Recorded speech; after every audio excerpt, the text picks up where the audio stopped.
పెట్టుకొని నెత్తిన పెట్టుకొని రోజుకొక ఐడియాలజీ తోటి రోజుకొక మాట మాట్లాడేటువంటి ఈ రాష్ట్రంలో మతిస్థిమితం లేని నాయకులు ఉన్నంత వరకు ఈ రాష్ట్ర ప్రజల భవిష్యత్తు ఇలాగే ఉంటుందని అర్థం చేసుకోమని కోరుతున్నాను.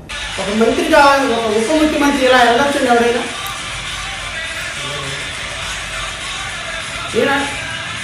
నేను అడుగుతున్నా, ఇలా ఉండొచ్చండి ఎవరైనా? ఇదే ఒక ఒక ఒక ప్రతిపక్ష నాయకుడు వెళ్ళే పద్ధతి? ఈయన ఉప ముఖ్యమంత్రి మన రాష్ట్రంలో.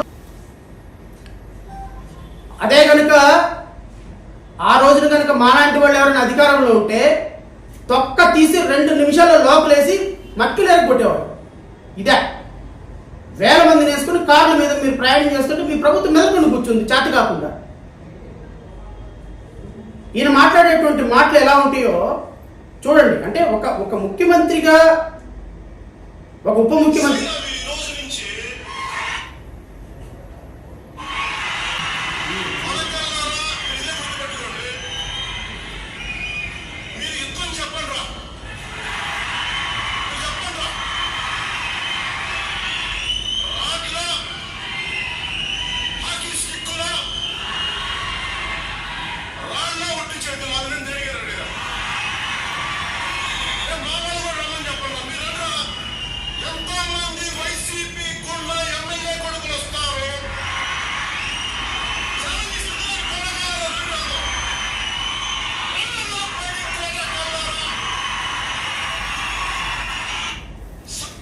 మనం ఈ నేమ్ అనుకోండి, నేను ఈ నేమ్ అని పిఠాపురం ప్రజలకు మాత్రం నిలువెత్తి నమస్కారం పెట్టాలి.